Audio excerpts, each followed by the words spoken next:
Hey everyone, welcome back to Daily English with Lily and Leo. I'm Lily, and today we are talking about something that is part of every single person's daily life, whether you love it, hate it, or have absolutely no idea what you're doing. And I'm Leo. We're talking about food, cooking, eating, recipes, the difference between a meal and a disaster, and everything in between. If you haven't subscribed yet, please do. It's completely free and there's a brand new episode every week. Okay, let's talk about food. So, Leo, I want to start with a very simple question. Do you cook? Define cook. Intentionally prepare food using heat. Then yes, occasionally, with variable results. Variable meaning what exactly? Meaning that sometimes I follow a recipe carefully, all the ingredients come together, and the result is something I am genuinely happy to eat. And sometimes I look at what I've made, think about it for a few minutes, and then make a phone call. To whom? To the pizza place. Of course you do. Pizza has never let me down. I want to be clear about that. Every time I've had a cooking failure, pizza has been there, reliable and warm 20 minutes later. I have enormous loyalty to pizza. Pizza is dinner food at best. Pizza is an all-day food. We have been over this. Pizza does not have a schedule. Pizza transcends time. We genuinely disagree about this more than anything else in our lives. More than anything. Okay, but putting pizza aside for a moment, I do actually cook. I make pasta quite well. I know a few sauces. I understand the basics. I've made it enough times that it's reliable. But last month, I decided I wanted to push myself. I wanted to try something completely new. What did you try? Dumplings.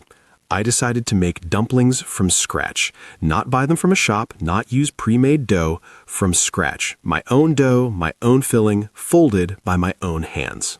Oh, that is a real commitment. I found a recipe online. It looked manageable. The recipe said, simple dough, a short list of ingredients, fold and cook. The video that went with it showed someone folding dumplings very quickly and confidently, making a little pleated edge that looked almost decorative.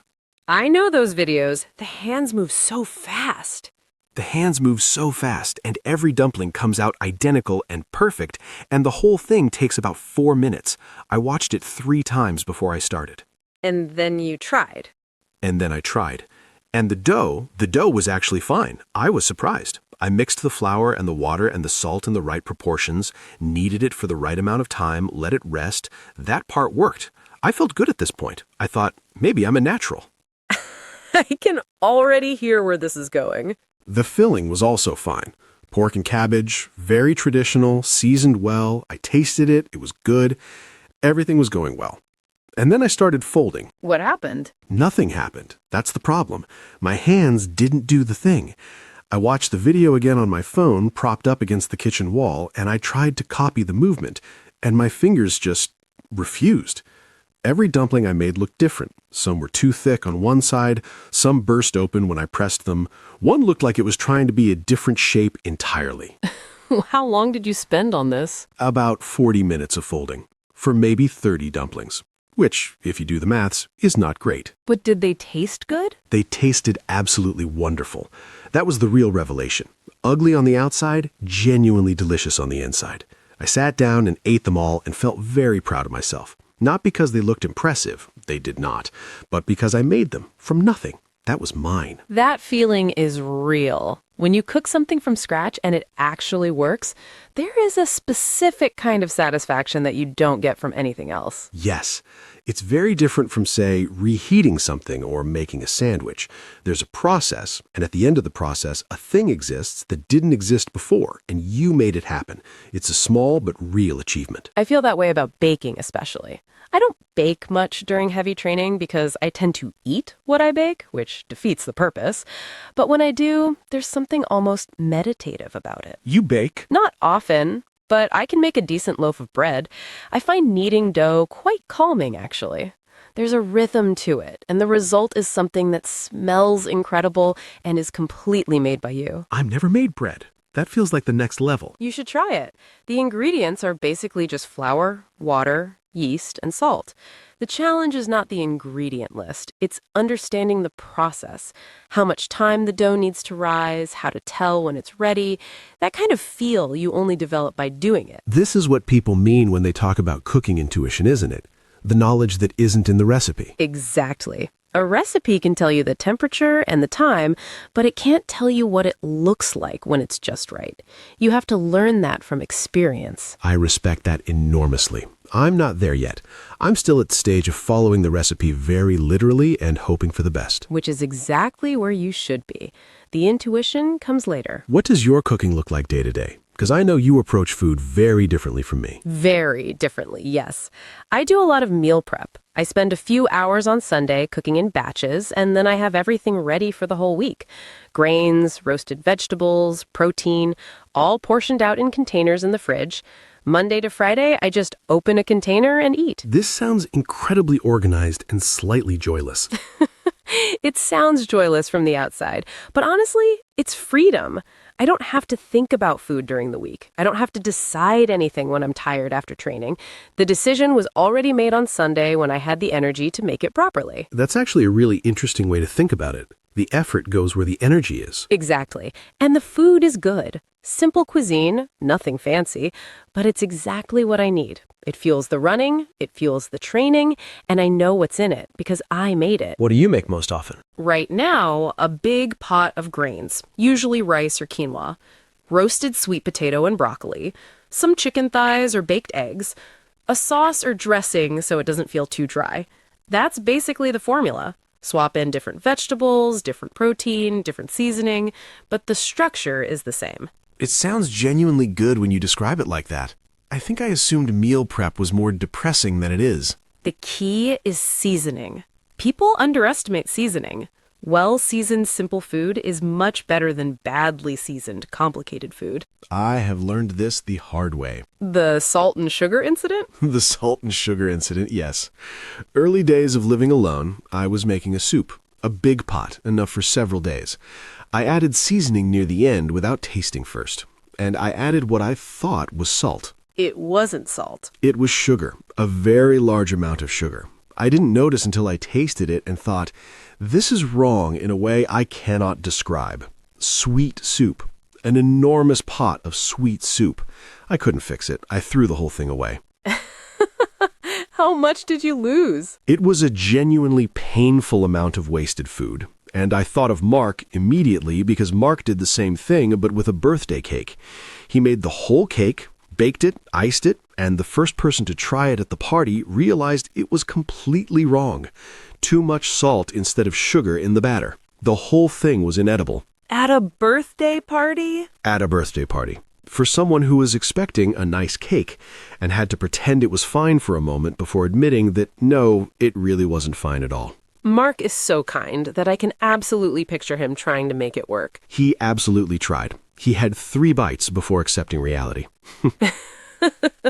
Okay, so the lesson from both of these stories is always taste before you add more, and keep your sugar and salt in clearly labeled containers. Separately, ideally. In different areas of the kitchen. Different areas of the kitchen, yes. Has anyone in your circle of friends had a cooking disaster story? Because I feel like everyone has one. Julia once tried to cook for her cactuses. Not like soup for the cactuses, but she went through a phase of reading about companion planting and natural fertilizers and somehow ended up attempting to make some kind of food compost mixture from kitchen scraps. I don't know exactly what happened, but apparently Spike and Prickly Peter did not thrive for several weeks after.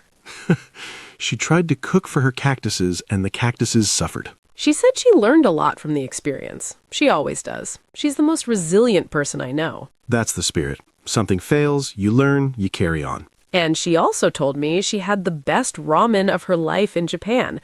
She went off the tourist trail, found a small place that wasn't in any guidebook, and ate there 3 times in 1 week.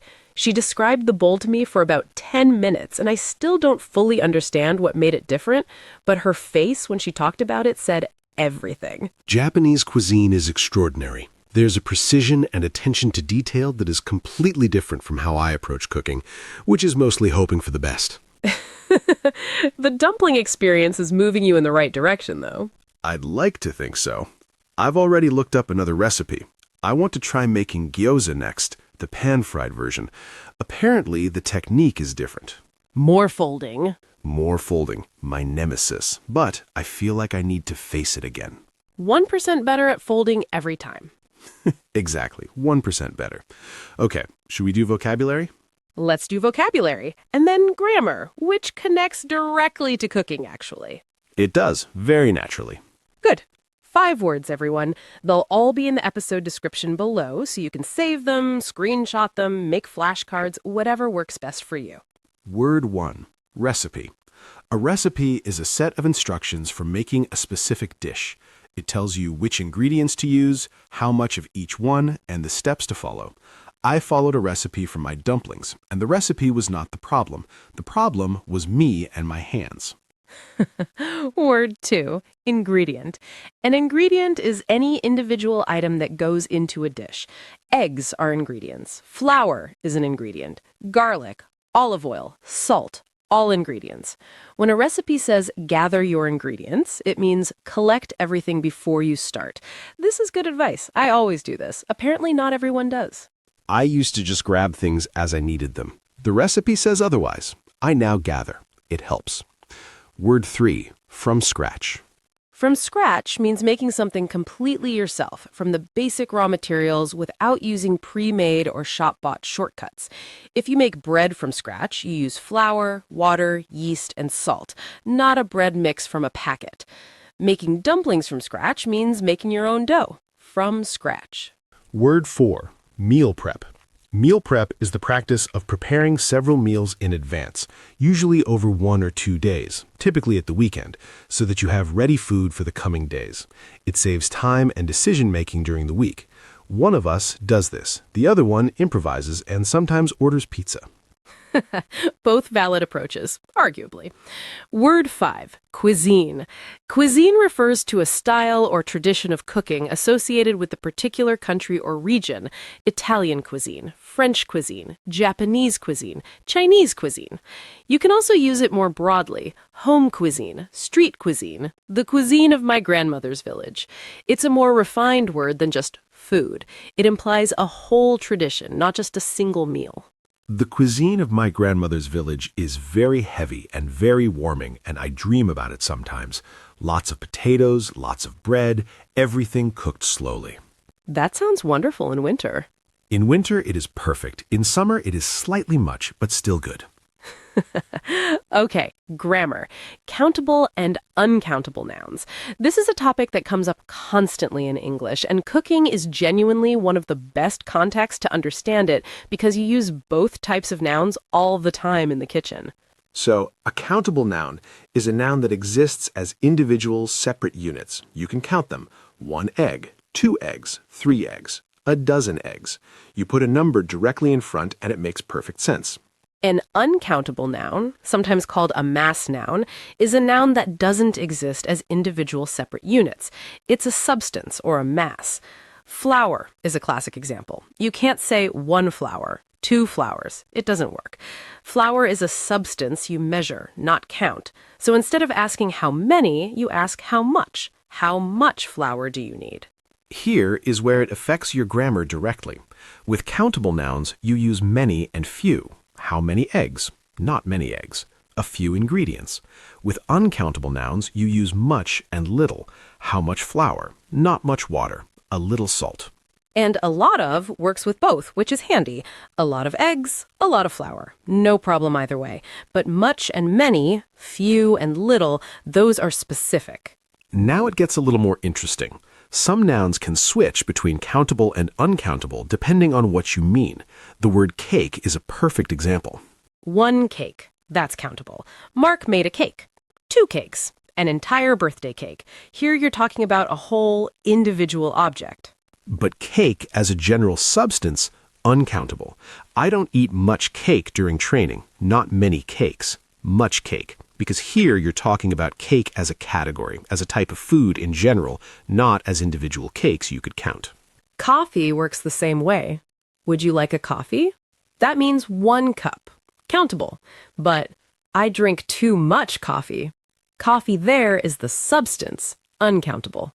Too much coffee is always my answer, by the way. Always. And water. You can order a water at a restaurant, 1 glass, countable. But there isn't much water left in the bottle, uncountable, because you're talking about the substance. So the key question to ask yourself is, am I thinking about individual separate units, or am I thinking about a substance or mass? Individual units, countable, use many, few, how many. Substance, uncountable, use much, little, how much. Let's practice. I'll say a word, you say how much or how many. Ready. Eggs, How many? butter, How much? recipes, How many? rice, How much? dumplings, How many? Specifically, I made 30. oil, How much? ingredients. How many? Perfect, all correct. And one last point. When you learn a new English word, it's worth checking, is this countable or uncountable? Sometimes it's obvious, sometimes it surprises you. Furniture, for example, is uncountable in English. You can't say one furniture, you say a piece of furniture. Advice is uncountable. Information is uncountable. These are things that feel like they should be countable, but aren't. Once you start noticing this, you hear it everywhere. Native speakers mark it automatically, but for learners, it's a real adjustment. The good news is that mistakes here rarely cause confusion. People understand you, but getting it right makes your English sound much more natural. And cooking is honestly one of the best ways to practice it. Next time you're in the kitchen, notice which things you count and which things you measure. Eggs, countable. Salt, uncountable. Tomatoes, countable. Olive oil, uncountable. It becomes second nature very quickly. Okay, before we close, I want to come back to something. Go ahead. The dumplings. Specifically, the part before I made them, because I nearly didn't. What do you mean? I bought the ingredients on a Saturday. I had the afternoon free. I set everything out on the counter. And then I watched the folding video one more time, and I thought, I can't do that. That looks too difficult. My hands don't work like that. I'm going to embarrass myself in my own kitchen alone with nobody watching. And I nearly just put everything away and made pasta. But you didn't. But I didn't. I thought, what is actually the worst case here? The worst case is that the dumplings are ugly and taste fine, and I eat them anyway. That's the worst case. And the best case is I surprise myself. So I started. And they were ugly and tasted wonderful. They were ugly and they were wonderful, yes. And I learned something. Not just about dumplings, about the feeling before you try something new. That feeling of, I probably can't do this, is uncomfortable, but it's not a reason not to start. It's just what the beginning of something unfamiliar feels like.